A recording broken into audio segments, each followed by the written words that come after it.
Zdravo, veliki pozdrav. Ako ste kojim slučajem očekivali predstavljanje štampe za ovu nedelju, nažalost nisam u stanju da se bavim ovim nasilnim lažima. Sasvim druge muke me muče ove nedelje. Jer zbog dešavanja ove nedelje u mom gradu kao i celoj državi, bilo bi licemerno kad bi ovako nešto komentarisao, a ne ova dešavanja. Iako sam pripremio dosta materijala za današnje prelistavanje štampe, izdvojit ću samo kratke delove ovih ludorija, samo da vidite šta sam želeo da vam ispričam. Bavit ću se ovim demonstracijama u Beogradu, koji su po Vučiću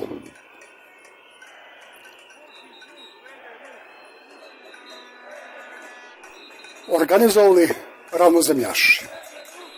Iako je cilj mojeg kanala da pokušam da objasnim narodu da belosvetski mediji, kao i naši, puko prenose ono što im lažne svemirske agencije objavljuju, i uopšte ne želim da se bavim politikom. Ovo prilikom ću napraviti izuzetak i odmah posle toga zaćutati. Po meni bi u svim novinama trebalo da postoje dva pogleda na jednu te istu stvar. Nažalost, nigde toga više nema. Ja ni u jednim novinama u Srbiji nisam čuo da je pozvan neki ravnozemljaš da bi ovu izjavu predsjednika Vučića demantovao.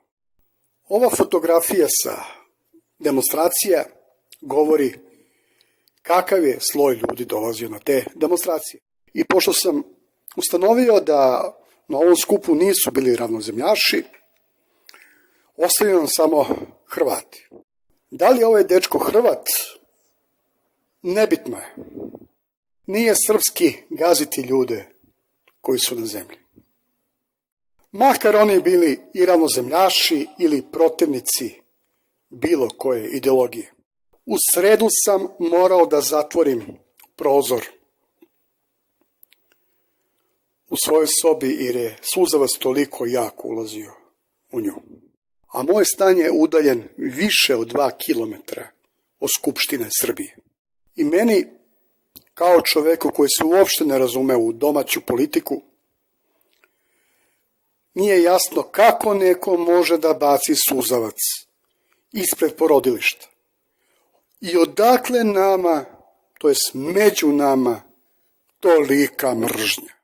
I zbog ove vesti sam najviše napravio ovaj video, gde se ostvaruju moji najveći strahovi.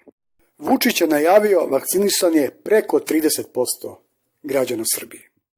Trebalo bi da se vakcinišu deca do 3 godine i svi zaposleni u javnim službama. I kako je opozicija reagovala na ovo? Ona bajna koja je sinoć bila na ulicama Beograda. I šta kaže ljuti protivnik Aleksandra Vučića? Ovaj vođa sedi dole opozicije je izjavio da treba da se vakciniše 70% građana Srbije. Sedi dole, magarče jedan. A sada da vidimo izveštaje u medijima koji komentarišu negativno ove dve izjave.